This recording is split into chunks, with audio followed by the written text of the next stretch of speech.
Voilà, donc cette présentation sur les cartes bancaires est donc destinée aux ambassadeurs qui animent des sessions essentiellement d'ILM Éducation. Et si vous avez des questions de la part des personnes qui suivent ces ateliers.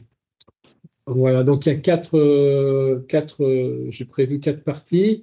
Quelques chiffres sur l'utilisation des cartes bancaires en France. Ensuite, les différents types de cartes qui existent. La fraude, parce que quand on parle de cartes, c'est toujours le sujet qui revient souvent. Et puis, en fonction du temps, j'essaierai d'aborder un point qui explique comment limiter les frais quand on utilise sa carte bancaire. Donc, les chiffres. Alors, Oh, pardon. été trop vite. Ça va un peu loin là, d'un coup. Ça va un peu loin. Excusez-moi, voilà.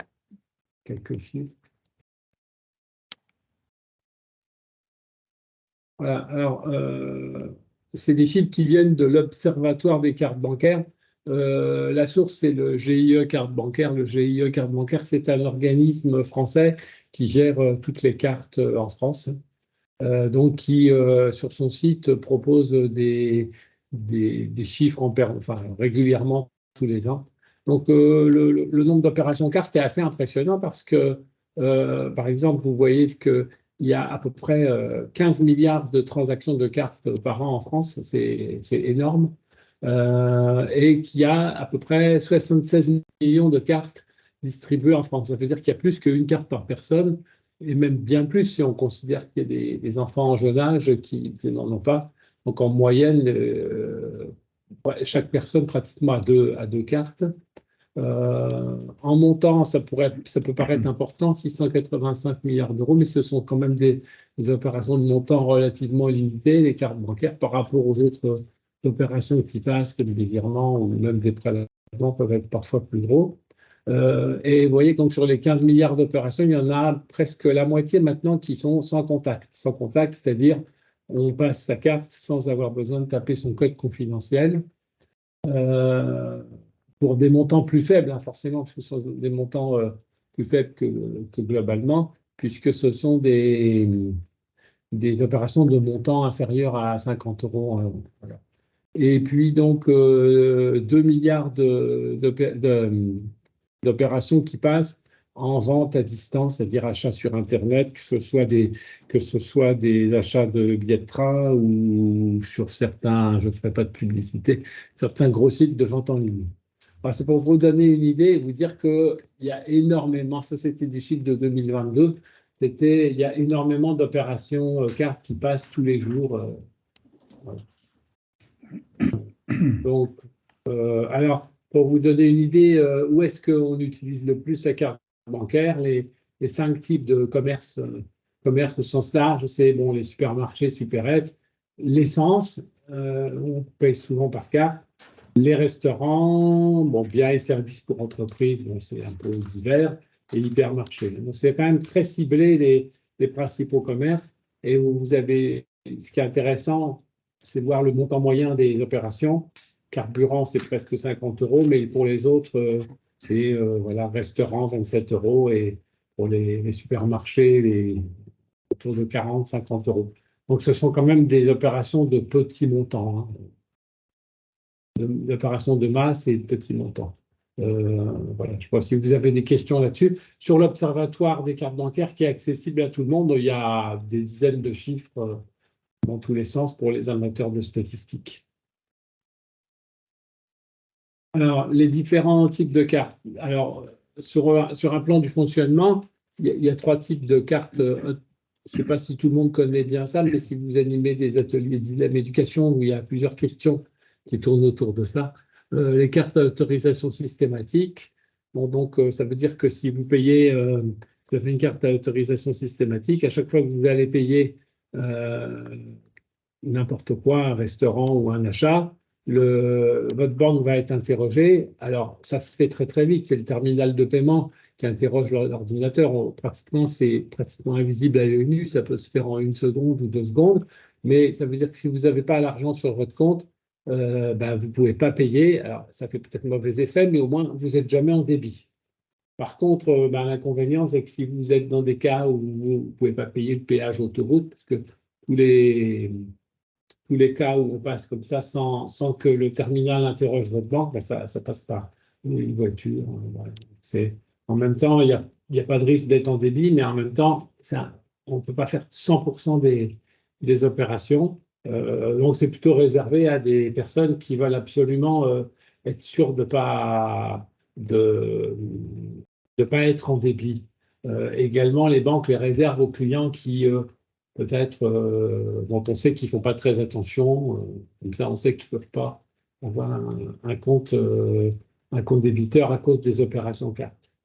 Le deuxième type de carte, c'est les cartes à débit immédiat, c'est-à-dire qu'on fait un paiement, un achat, on est tout de suite débité 2-3 jours après. Par contre, ça ne veut pas dire qu'on ne peut pas être en débit, puisque, on en reparlera peut-être après, il y a un plafond sur la carte, donc on peut dépasser le solde de son compte. Attention, ce n'est pas parce qu'on est débité tout de suite le lendemain qu'on ne peut pas se retrouver en débit.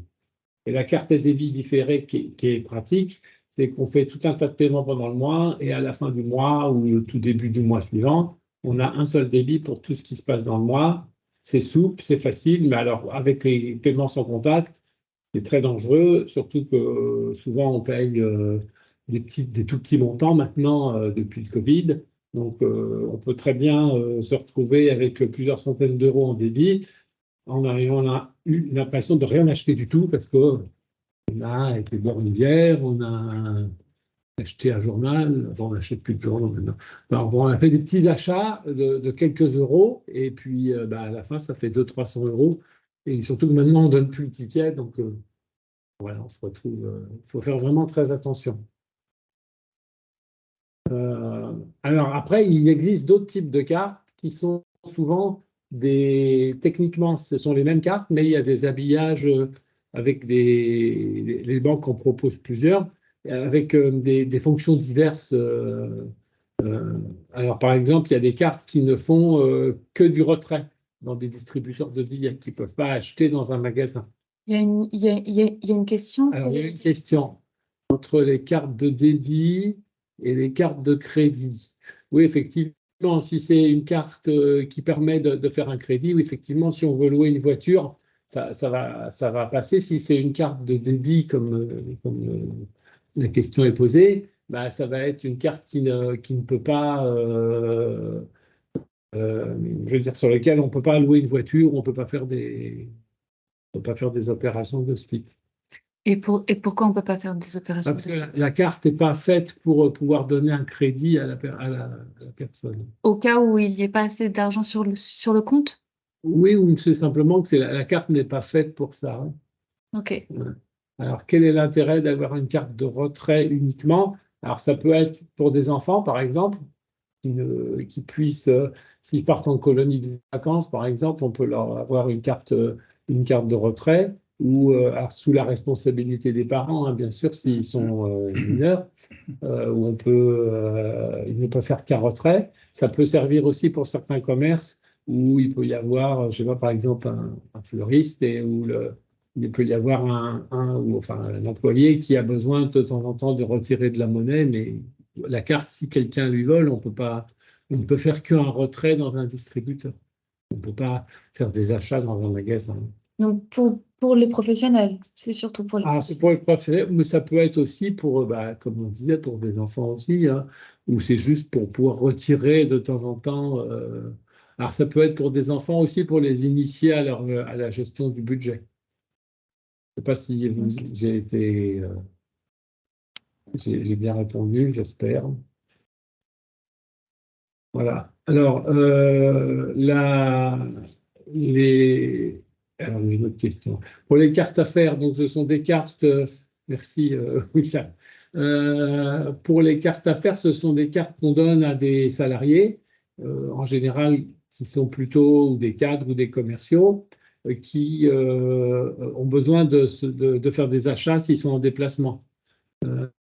Et donc, ce sont des cartes qui peuvent être les mêmes que ce qu'on a à titre personnel, mais qu'on donne à voilà, par exemple, un commercial qui fait des déplacements, il a besoin de faire des dépenses. Alors, il y a plusieurs formules selon les banques. ou ça peut être son compte à lui qui est débité ou le compte de l'entreprise.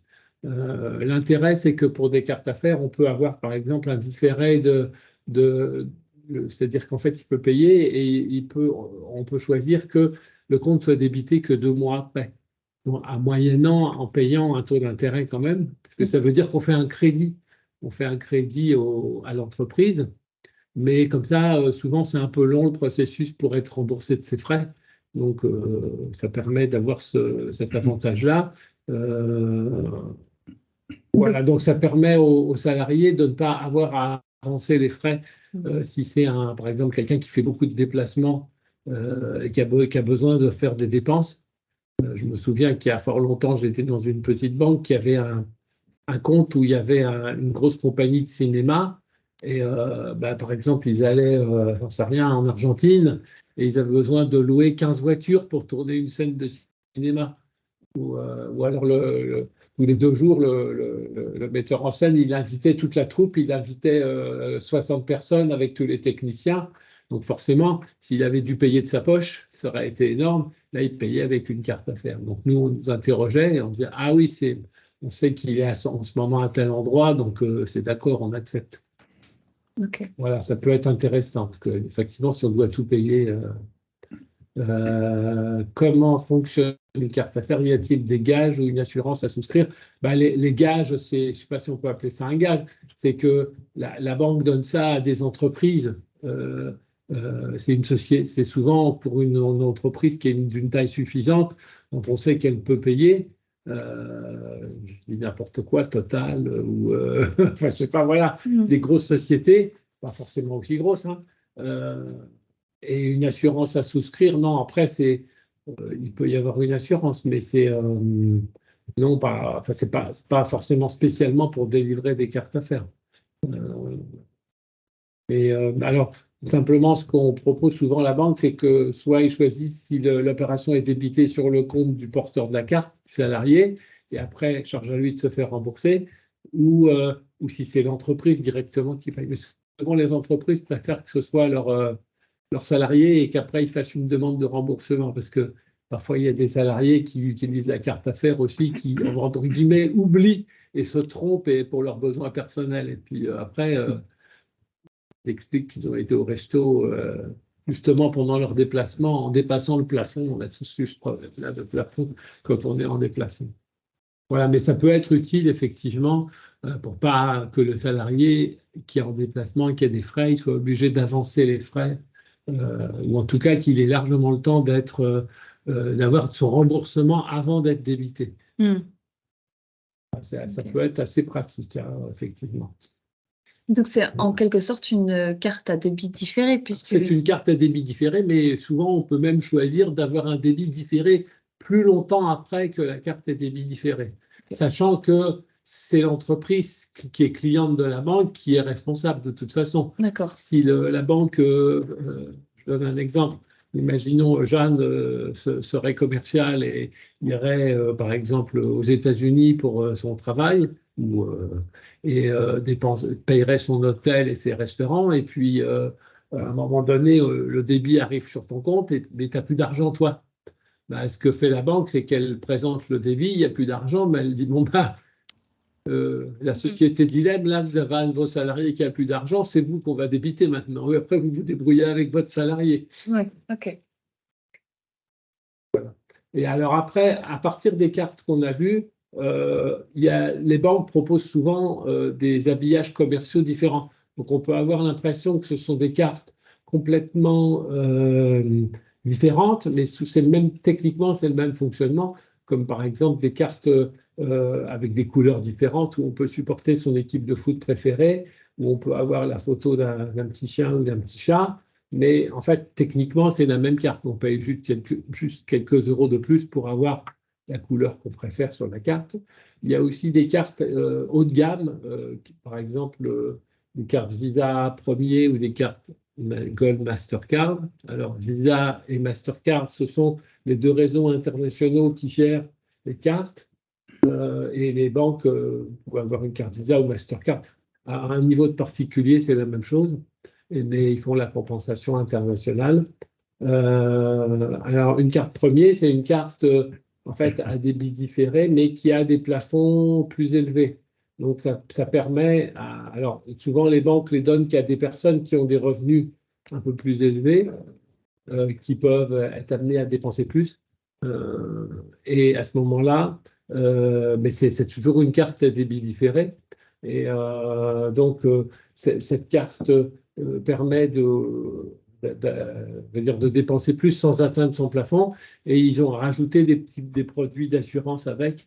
Par exemple, un contrat, je crois que c'est Mondial Assistance, qui est équivalent à Europe Assistance en plus. Alors, il faut bien lire toutes les conditions. Par contre, ça veut dire que, par exemple, on peut être remboursé si on a des retards d'avion, des pertes de bagages ou des choses comme ça, ou être rapatrié si on est malade ou qu'on a un accident à l'étranger. Il y a des garanties plus élevées. Alors, bien lire derrière, parce que souvent, on est remboursé si on a payé la dépense avec la carte. Parfois, Ok. ils sont bloqués d'une journée à l'aéroport à l'autre bout du monde. Mais les gens ne pensent pas forcément à dépenser avec la carte et à garder le justificatif. Ok. Donc voilà, mais ça donne des services, même parfois des services complémentaires importants. Techniquement, c'est toujours une carte débit différée, simplement on peut mettre des plafonds beaucoup plus élevés. Et en gros, les cotisations sont bien plus élevées Les également. cotisations sont plus élevées. Après, il y a certaines banques en ligne qui proposent des cartes gratuites. On va dire que ce sont des produits d'appel, mais ils les payent d'une manière ou d'une autre. Mais voilà, pour attirer des clients, ils disent votre carte sera gratuite. Mais Et grosso modo, le prix d'une carte premier? alors, j'ai plus en tête, ça dépend des banques, mais c'est Ok. plus peut-être une centaine d'euros, quelque chose comme Ah ça oui. par an. Eric, tu as peut-être les chiffres en tête, je vois que tu es connecté. J'ai plus en tête, j'ai pas repris les Non, derniers non, non, tarifs, mais bon, non, non, voilà. pardon. Non, il n'a pas les chiffres en tête. Mais bon, il faut regarder sur les catalogues, enfin, d'une banque à l'autre, ça peut être différent. Et puis, ça peut aussi se négocier. Et si on a un très gros client, on a un gros portefeuille, on peut aussi. Et parfois, les commerciaux disent, allez, je vous fais demi-tarif sur la carte premier. Après, il y a des gens qui aiment bien avoir ces cartes-là parce que ça fait un peu carte de prestige et ça fait bien. Mais voilà, souvent, ça a une utilité. Si on part peu en vacances et que on n'a pas des grosses dépenses, c'est quand même, c'est parfois c'est pas toujours justifié, quoi, Ouais. ça. De Ok. payer plus une cotisation Ouais. pour très peu de services en plus, quoi, Ok. si on n'en a pas besoin.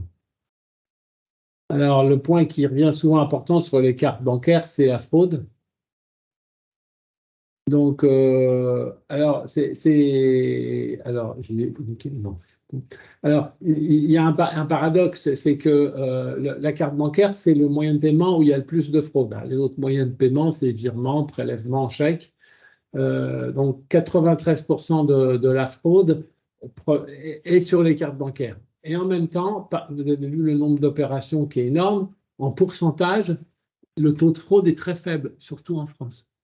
Donc, d'un côté, on peut se dire c'est le plus dangereux, et d'un autre côté, on peut se dire finalement, alors je crois que c'est 0,04%, un truc comme ça, le taux de fraude, qui paraît très très faible.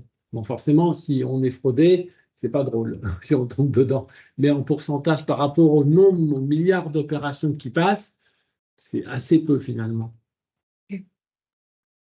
Donc, alors, les moyens de paiement, donc c'est ce qu'on disait, le moyen de paiement le plus fraudé, 200 millions d'euros.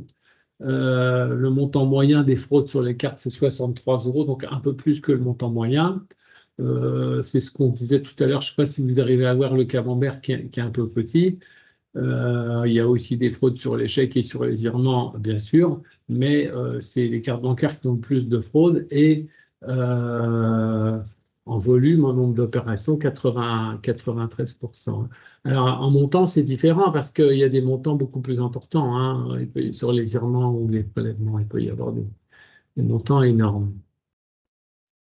Mm. Alors, parmi les fraudes aux cartes bancaires, vous voyez qu'en 2021, le vert c'est 2021 et le bleu c'est 2022, c'est les paiements à distance, c'est-à-dire les achats par Internet en gros, qui ont les taux de fraude les plus importants, hein. Bon, en magasin, c'est rare parce qu'on tape son code. Bon, c'est plus rare. Plutôt à distance, si les gens arrivent à... Alors, oui, on a des chiffres complémentaires pour la carte Visa Premier. Entre-temps, on a dit, j'ai dit à peu près 100 euros. Voilà, ça va de 106 à 149 selon les banques. Merci pour l'information. Je n'avais pas pensé à regarder les tarifs. OK. Donc, effectivement, 127 euros la cotisation de carte Premier en moyenne. C'est plus cher. C'est vrai que si c'est quelqu'un qui a un petit budget, il faut vraiment qu'on en ait besoin. Ouais, Quand on voyage souvent, ça peut être utile, effectivement. Et ça ne m'étonnerait pas qu'on ait beaucoup de bénéficiaires en atelier qui en disposent, alors que c'est quand même beaucoup d'argent à économiser. Voilà, c'est ça. Donc, c'est pas la peine non plus pour frimer et dire j'ai une carte Premier ou j'ai une carte... L'équivalent chez Mastercard, c'est Gold. De toute façon, peuvent être distribués par différentes banques. Il y a certaines banques qui préfèrent distribuer des Mastercard, d'autres des Visa, mais ça revient au même. Il peut y avoir certains pays dans le monde où les Mastercard sont un petit peu plus répandus. Je crois qu'en Chine, c'est un peu plus répandu. Mais voilà. En Allemagne aussi. Ouais. À notre niveau en France, ça revient au même. Et, il vaut mieux conseiller aux gens de prendre vraiment la carte qui correspond à leurs besoins. Donc, de payer pour des services qui vont peut-être leur servir une fois dans 5 ans. Ou peut-être jamais. Oui. Alors, il faut faire attention quand on parle de fraude, il y a fraude et escroquerie. Alors, une fraude, c'est un délit. Une escroquerie, c'est considéré comme un délit s'il est démontré que l'auteur des faits a eu l'intention de tromper sa victime. Parce que une fraude, c'est vraiment, en 2 mots, quelqu'un qui vous pirate votre numéro de carte et qui fait un achat. C'est vraiment une fraude. Ou qui s'arrange pour que vous soyez débité plus que le montant. Une escroquerie, c'est plutôt une annonce douteuse et c'est la personne qui lit mal quelque chose et j'allais dire, voilà, on pourrait très bien dire, tant pis pour lui, quoi. Je veux dire, il faut faire attention. Alors, comment détecter les fraudes? Alors, on reçoit maintenant de plus en plus des mails et des informations des banques qui attirent notre attention sur tout ce qu'il faut pas faire. Alors, il y a plein de sources possibles. Là, on a mis 2-3 exemples, mais voilà, des messages phishing, hein, des messages où on vous dit, voilà, vous allez avoir un téléphone gratuit, ou vous allez avoir un téléphone un téléphone qui vaut 1000 euros, alors vous allez pouvoir l'acheter pour 5 euros. Donc, surtout, envoyez bien votre numéro de carte et payez. Et puis, vous allez voir, pour 5 euros, vous allez avoir un téléphone comme ça. Alors là, on voit souvent assez vite, quand on regarde l'adresse d'émetteur, on voit que ce n'est pas vraiment ni une banque ni une compagnie commerciale. Souvent, il y a des fautes d'orthographe, il n'y a pas vraiment de nom, il n'y a pas d'adresse. Alors là, c'est des exemples, mais voilà, ça veut dire qu'il faut vraiment bien lire le message qu'on reçoit. Parfois, il y en a qui sont très bien faits, qui arrivent à pirater les adresses mail, comme si c'était quelqu'un de la Société Générale ou de la BNP ou du Crédit Agricole qui vous écrivait. Donc, un conseiller bancaire jamais n'enverra ça, on dira envoyez-moi votre code ou envoyez-moi votre numéro de carte. Si vraiment il y a quelque chose, il vous envoie un message et il vous dit consultez notre site par la messagerie sécurisée. Et en tous les cas, en cas de doute, il vaut mieux appeler son conseiller personnel par ailleurs. Hein. Ou voilà, des faux messages de banque comme celui-là. Ils ont recopié simplement un copier-coller d'un logo d'une banque et ils disent voilà, il y a une nouvelle information, cliquez ci-dessous. Et quand on clique dessus, il y a un programme qui s'installe sur votre PC, qui vous pirate votre PC, ou éventuellement qui ressemble comme 2 gouttes d'eau au site de la banque et vous disent ressaisissez votre numéro de carte et votre code confidentiel ou simplement votre numéro de carte et votre code à 3 chiffres derrière. Comme ça leur permet de faire des achats sur Internet. Surtout qu'ils pourraient se permettre au moins de relire leur message pour éviter les fautes d'orthographe. Voilà, parfois, oui, en plus, il y a des fautes énormes, ce n'est pas signé, direction de la relation client, bon, c'est toujours facile.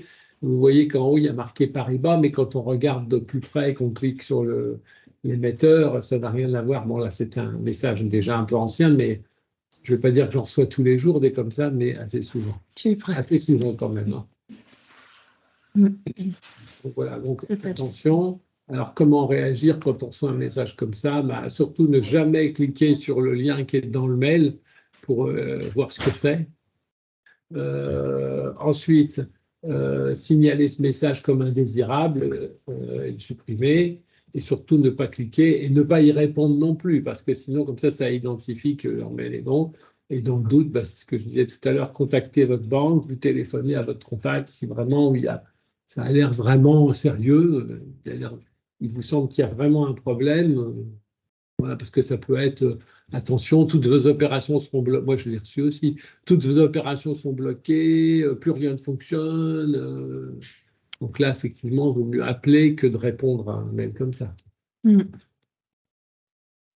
Alors là aussi, c'était un exemple, fraude ou pas fraude. Voilà, il est un peu ancien puisque c'est un iPhone 12, mais ça existe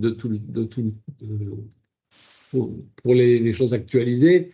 Voilà, un iPhone à 1,95 €, voilà, ça doit éveiller vos soupçons, quoi. C'est pas possible. Et sans lire tous les détails, quand on cliquait derrière et qu'on lisait bien les petites lignes, il y avait marqué ça vous donne le droit de participer à une tombola. Et si vous gagnez, vous pourrez payer l'iPhone à un prix plus élevé que si vous gagnez, voilà. Donc là, fraude ou pas fraude, on peut se poser la question, et c'est ça le souci, c'est que si on rentre dans quelque chose comme ça et qu'on paye, ben, la banque peut aussi dire, ouais, mais attention, tout était marqué. C'était quand même à vous de ne pas être trop naïf et de lire un peu ce qu'on vous envoie. Donc il peut y avoir effectivement un débat, quoi, pour pouvoir dire est-ce que c'était une fraude ou pas, parce que quand même c'était marqué en toutes lettres ce qu'il y avait. C'était voilà, à vous de lire, à vous de bien lire. Alors là, bon, j'ai anticipé, effectivement, ça vous donnait le droit de participer à un tirage au sort et un tirage au sort qui vous permettait d'acheter le téléphone en le payant quand même. Hein. Donc en fait, donc on ne peut pas dire que c'était vraiment faux le mail, c'est simplement que voilà, c'était un piège, quoi. Alors après, bah voilà, en gros, en résumé, quand vous voyez des annonces à des prix complètement hors du marché, des offres incroyables, voilà, ou des gens qui témoignent, moi j'ai acheté ça, je l'ai acheté un quart du prix. Voilà. Évidemment, il ne faut pas les croire. Ça va de soi quand on en parle comme ça, mais quand on reçoit le mail, parfois on peut se dire finalement, ça a l'air vraiment réel, quoi. C'est peut-être un bon plan quand même, mais non. Voilà.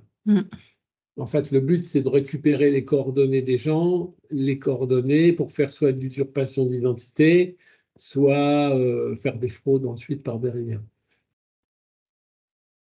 Alors, mais les banques ont mis, je ne sais pas s'il y a des questions ou pour l'instant, on ne voit pas d'autres.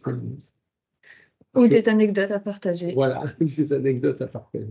Voilà, alors, pourquoi les banques mettent beaucoup de sécurité? Bah, bien entendu, à cause de la fraude. Et, comme vous avez vu que le risque le plus important, c'est sur le paiement à distance, c'est pour ça qu'on va vous parler du 3D Secure, c'est après.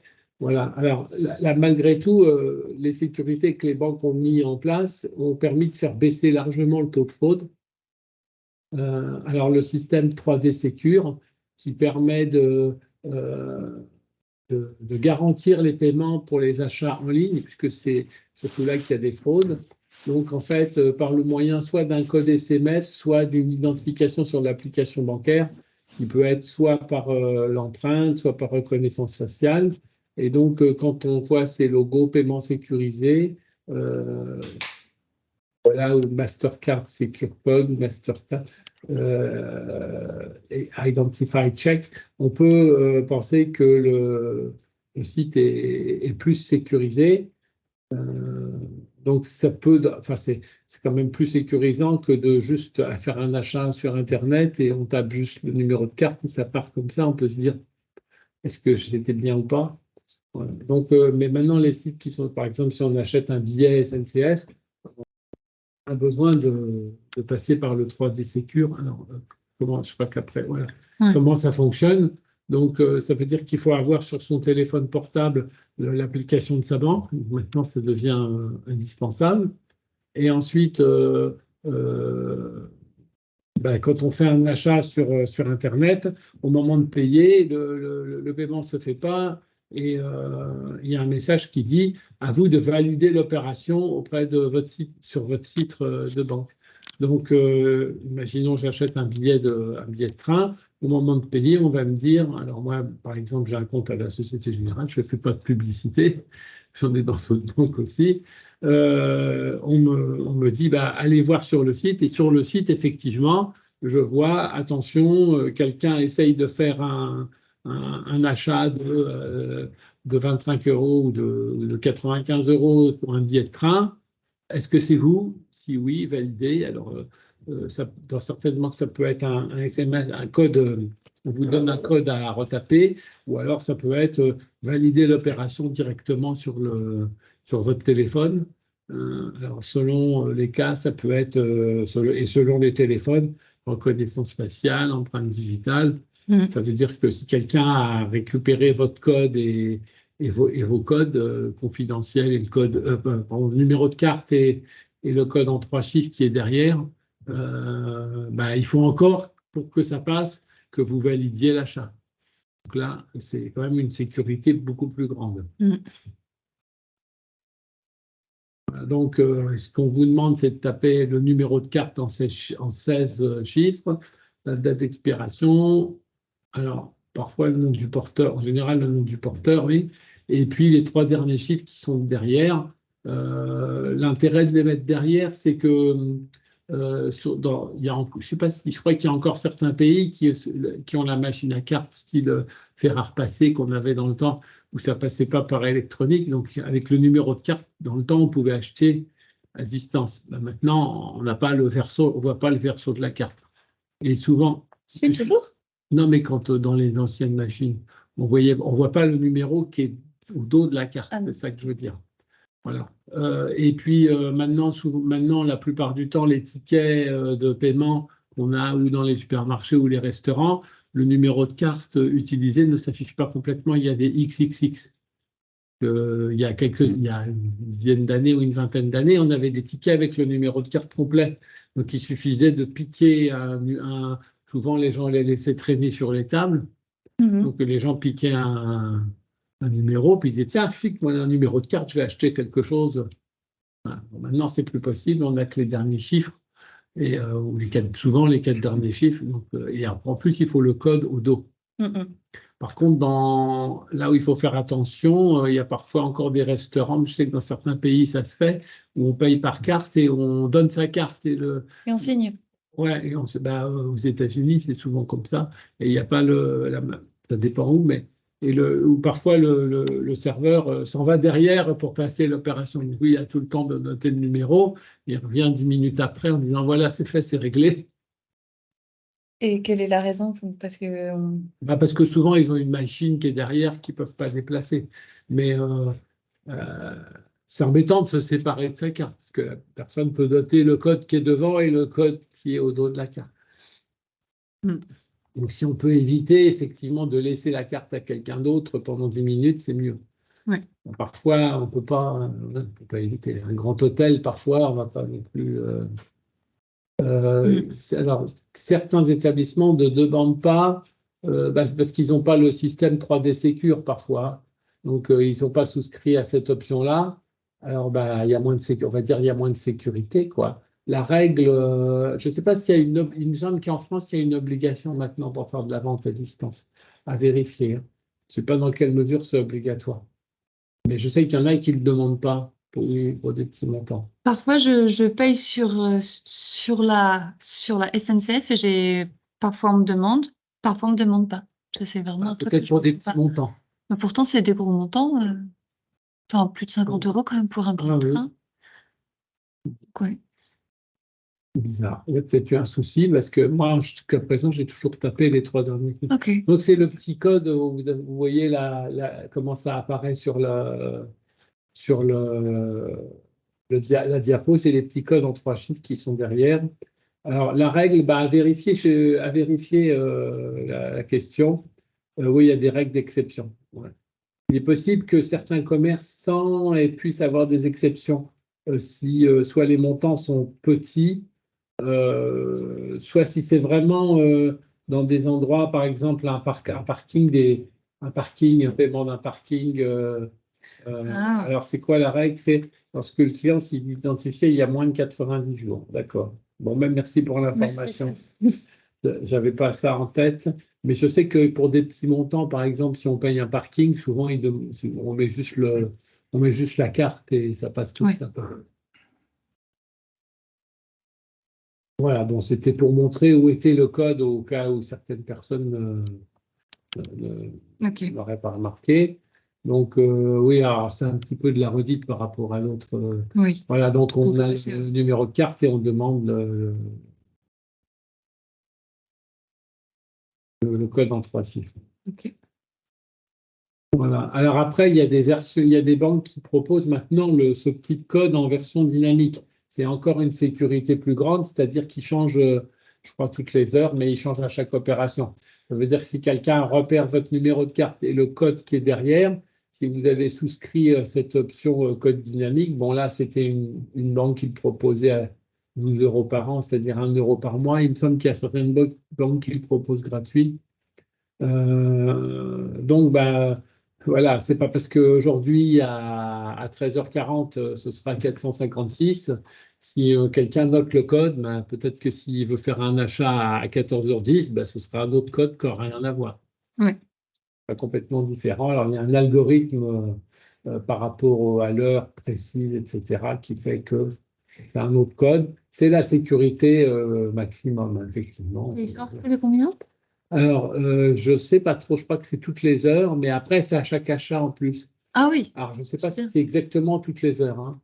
Il faudrait que j'en prenne une comme ça pour tester. Après, les banques aussi ont parfois des algorithmes, ou les systèmes ont des algorithmes qui ne sont pas forcément réguliers, qui ont des contrôles, pour qu'on ne puisse pas facilement avoir la règle et qu'on ne puisse pas facilement deviner forcément, hein. C'est pas une règle simple où il suffit de dire je prends le premier, le troisième et le cinquième chiffre et puis toutes les heures j'augmente de 1. Ce serait trop facile, hein. Bien sûr. Ouais. Voilà. Alors pour identifier un site qui est sécurisé, alors à la Société Générale, toutes les heures. Ok, c'est bien ce que j'avais en tête. Je ne suis pas sûr que toutes les banques fassent exactement, toutes celles qui proposent ça le fassent toutes les heures. Euh, Donc, effectivement, dans le site Internet, c'est important de voir s'il y a bien écrit HTTPS, s'il y a bien le S à la fin. Et s'il y a un petit cadenas fermé, un petit cadenas vert, là, ça veut dire que c'est un site qui est sécurisé. Voilà. Alors après, comment voir si le site est fiable? Bon, bah, on peut regarder sur Google, évidemment, ou sur des sites pour vérifier si ça existe, la société existe vraiment.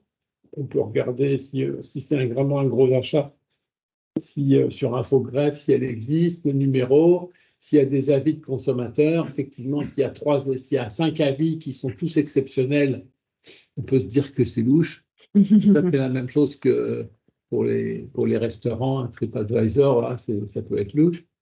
Voilà. Après, on n'est jamais sûr de rien. Mais si on a vraiment un doute, on peut essayer de se renseigner, voir si c'est voilà, un vendeur si on achète un objet, si c'est un vendeur qui est vraiment fiable. On n'est jamais sûr de rien, c'est sûr. Ensuite, alors si il y a il y a quelque chose qui est possible, c'est aller sur le site de sa banque et bloquer tous les achats par Internet. Ça peut être une idée, si vraiment on en fait peu. Et par exemple, le débloquer ponctuellement juste pour un achat, puis ensuite le rebloquer. On peut aussi bloquer vers des zones géographiques. Par contre, si vous bloquez tous les achats à l'étranger et puis que vous avez souscrit chez Google ou chez Amazon ou chez iCloud, là, et qu'on vous débite 2 € par mois pour stocker vos photos, ben, ça va être souvent Google et ça va être souvent depuis l'étranger.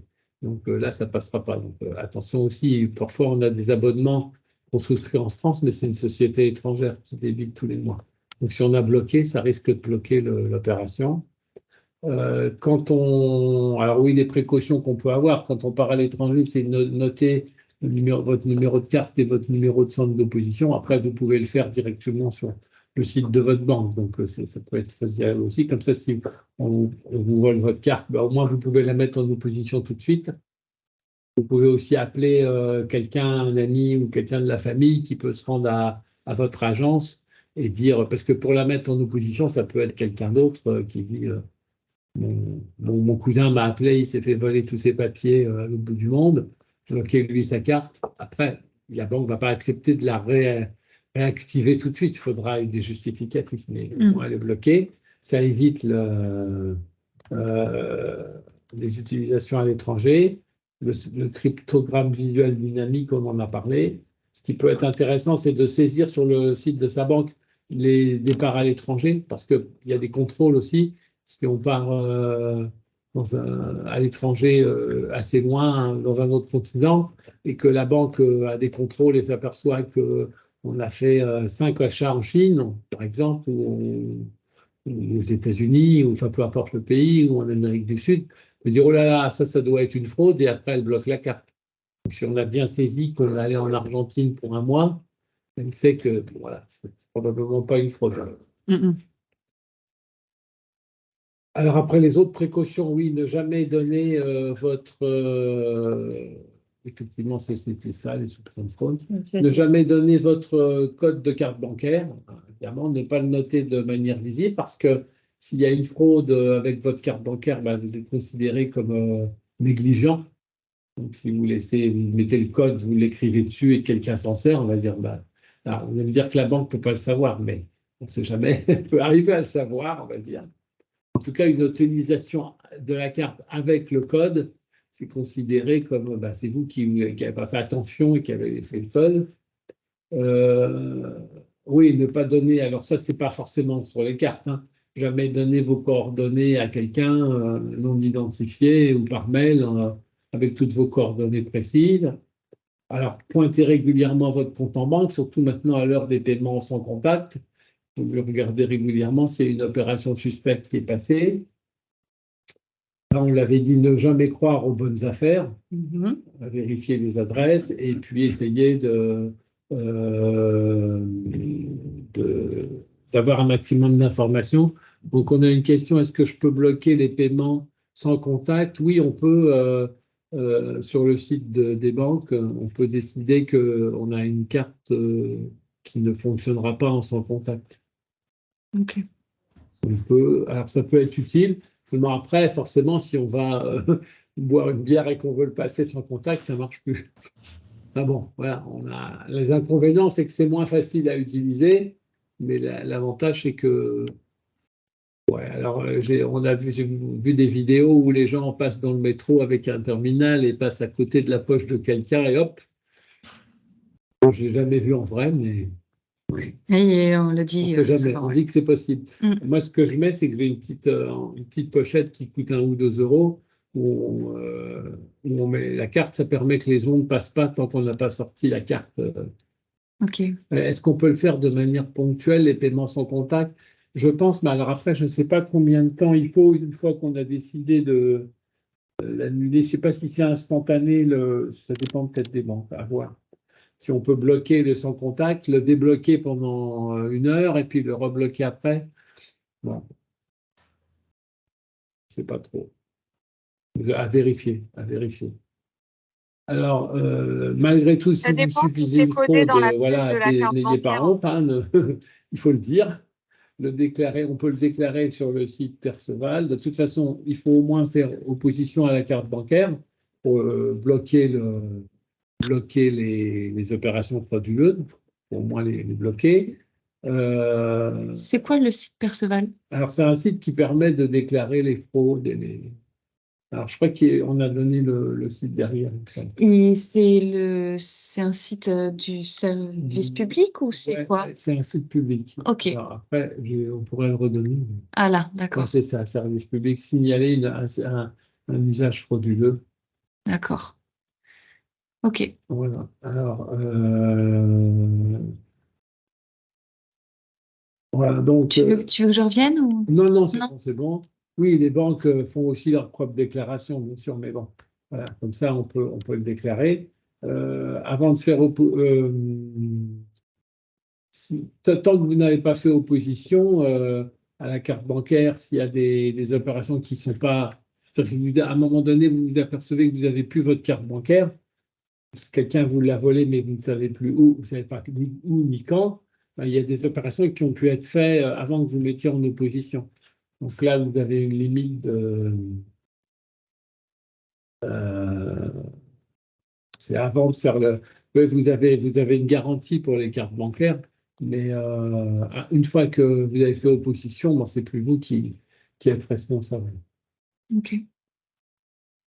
Alors, sauf en cas, attends, c'est un peu vite, sauf en cas de négligence, par exemple, si quelqu'un utilise votre carte bancaire avec le code confidentiel, ça veut dire que vous l'avez laissé.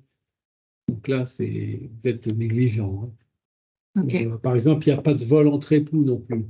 Si c'est votre conjoint qui utilise la carte et qui vous dit qu'il me l'a volée, mais non, mais ça marche pas, quoi. Oui, on connaît bien ce problème-là. Ouais. Malheureusement, après, ça rentre dans des problèmes de couple qui sont Ouais. indépendants du problème de carte. Ouais. Voilà, donc pour faire opposition, ben, il y a un numéro interbancaire, mais on peut aussi le faire chaque banque a son numéro, et on peut aussi le faire sur l'application mobile. Sinon, c'est bon à savoir, si vous n'avez pas tout ça, sur les distributeurs de billets, il y a les numéros qui sont affichés. Ça peut arriver que, surtout j'ai mis le numéro, vous pouvez téléphoner et on vous le. Alors par contre, ça arrive aussi qu'il y ait des gens qui mettent en opposition, qui pensent qu'on leur a volé leur carte, donc la carte en opposition, et puis le lendemain, ils la retrouvent. Parce que, elle était dans ma poche de l'autre veste. Et puis du coup, ils s'en resservent. Ben, à ce moment-là, ils vont prendre par exemple de l'argent dans un distributeur, ben, la carte va être avalée. Chez un commerçant, on va dire oh là là, carte volée, on vous la garde, ou elle va être avalée. Il va dire je ne comprends pas, je l'ai retrouvée. Oui, mais elle est en opposition maintenant. Donc elle est avalée, oui. Voilà. C'est arrivé à ma mère la semaine dernière, elle l'a retrouvée dans le congélateur. Oui, bon, ça arrive parfois. Ok. Voilà. Alors après, pour être remboursé des sommes s'il y a une fraude, ça peut être simple ou ça peut être compliqué. Là, en théorie, votre banque doit vous rembourser immédiatement une opération qui n'a pas été autorisée. Maintenant, il peut y avoir un désaccord. La banque peut dire, oui, mais selon nous, ce n'est pas une fraude, c'est vous, parce qu'il y a aussi des clients qui sont un peu malins et qui font un gros achat, puis après, ils disent, ah, mais je me suis fait voler ma carte, c'était pas moi cet achat-là. Ouais. Il y a aussi des gens malhonnêtes qui font ça, donc voilà, après, il y a une enquête, il peut y avoir tous les moyens de preuve sont bons. Hein. On vous a vu sur la caméra, là, vous êtes passé, c'est bien votre voiture là. Justement, c'est pas vous qui avez pris de l'essence là. Attendez, regardez, votre voiture a été photographiée, on vous voit clairement. Donc, dites pas que c'est pas vous. Enfin, tous les moyens sont bons. Oui. Ok. Chacun doit prouver. Alors, il y a juste un slide là de comment limiter les frais. C'est assez limité, mais ça peut ouvrir un débat si vous avez des questions. Donc, on en a parlé, la cotisation de la carte. Voilà, ne payez pas, ne souscrivez pas une carte qui coûte très cher si vous n'en avez pas besoin. Les services qui sont inclus, bien lire les conditions générales, parce que souvent, les cartes ont des conditions d'assurance aussi. Donc, les gens, par exemple, qui ont une carte première, ils n'ont pas besoin de souscrire à un contrat Europe Assistance à côté, par exemple, parce que c'est déjà inclus dans la carte. Et ça peut faire doublon également avec les assurances auxquelles les voilà, c'est personnes ça. ont déjà voilà, souscrit. On peut être assuré plusieurs fois pour la même chose. Et alors après, pour l'utiliser à l'étranger, il faut faire attention parce qu'il y a souvent des frais supplémentaires entre 2,5 et 3% d'utilisation. Donc parfois, il est utile d'avoir une carte de certaines banques en ligne qui ne prennent pas de frais à l'étranger. Euh, Après, vous avez aussi des abonnements, c'est ce qu'on a dit, souscrits en France, mais auprès de sociétés étrangères. Donc, on pense payer 10 euros par mois, mais on a des frais supplémentaires qui se rajoutent. Oui, Pourquoi Attends. Ah oui, ça c'est une vas-y. question pas spécialement euh, liée à l'étranger. Alors, pourquoi la banque facture? Bah, souvent, les banques ont des frais entre banques, interbancaires. C'est-à-dire que si un client de la BNP va tirer de l'argent dans un distributeur du Crédit Agricole, en fait, il y a une commission que la banque doit payer, la banque du porteur de la carte. Donc là, dans l'exemple, ça peut être la banque de la BNP. Elle doit payer quelques centimes, je crois que ça peut être jusqu'à 1 euro, à la banque qui a le distributeur. Parce qu'en fait, l'autre banque a rendu un service à son client en lui délivrant de l'argent. Donc c'est pour ça, quand on va tirer de l'argent dans une banque qui n'est pas la sienne, ben, il y a des banques qui disent ben, il n'y a pas de raison qu'on paye pour vous. Alors parfois ils en font un qui n'est pas facturé, parce que ça peut arriver qu'on est dans un endroit où on a besoin d'espèces. Il y a juste un distributeur de billets, mais ce n'est pas notre banque. Mhm. Euh, et puis après, ils disent, bon, bah, si vous avez un compte à la BNP, que vous tirez tout le temps au Crédit Agricole, bah, nous, on paye à chaque fois une commission pour vous, donc on vous facture 1 euro. Évidemment, les banques, on préfère qu'on aille dans le distributeur de leur banque, même si c'est dans une autre ville. Pas forcément le même guichet, mais dans le même réseau, puisque du coup, ils n'ont pas ces frais à payer. Euh, Et donc, à l'étranger, voilà, faire attention s'il y a des frais supplémentaires. Après, on peut avoir aussi des mauvaises surprises sur le taux de change qui est appliqué, parce que souvent, ça passe du coup, par les circuits internationaux, si c'est une carte Visa, qui convertit souvent d'abord en dollars et après dans la monnaie. Donc, si on est, je prenais l'exemple de l'Argentine, elle va convertir c'est la monnaie de l'Argentine, peso peut-être, Oui. elle va convertir en dollars, puis après en euros. Donc, parfois, avec la double conversion, il peut y avoir des différences un petit peu surprenantes. Et Mastercard, elle convertit également en Là, c'est dollars. pareil, là, Oui, c'est le même système, c'est le même d'accord. principe. Donc, parfois, dans le change, on a une mauvaise surprise. Parfois, à l'étranger, il y a des machines qui proposent d'être débitées dans la monnaie du. Oui, c'est ça, la commission peut aller de 1 à 3% de la valeur de la transaction. Donc, ça peut faire effectivement, si c'est un montant conséquent, bon, là, quand on voit la commission, le montant, on se dit c'est pas grand-chose, de 1 à 3%. Mais si on passe 2 semaines et qu'on va 4-5 fois au restaurant, qu'on paye l'hôtel, qu'on loue une voiture, etc., bah, à la fin, peut-être qu'on a dépensé 2 000 € et Hmm. bah, ça peut faire des frais supplémentaires qu'on n'avait pas prévus et qui arrivent en rentrant quoi, le mois d'après. Je dis, c'est quoi ces 60 euros ou ces 80 € là, mais ça sort d'où? Je n'ai jamais rien acheté. Ah, mais c'est vos frais. Ah, d'accord. Bon. Frais supplémentaires qu'on n'avait pas prévus. Ok. Alors, il y a certaines cartes de banque en ligne qui exonèrent, qui ne proposent pas de frais là-dessus. Mais ça veut dire qu'après, il faut toujours rajouter de son compte en banque de l'argent sur ce compte-là. Et après, il faut faire attention aux plafonds qu'on a aussi. Les banques mettent des plafonds, alors pas forcément pour pénaliser les gens, mais pour éviter au cas où il y a une fraude,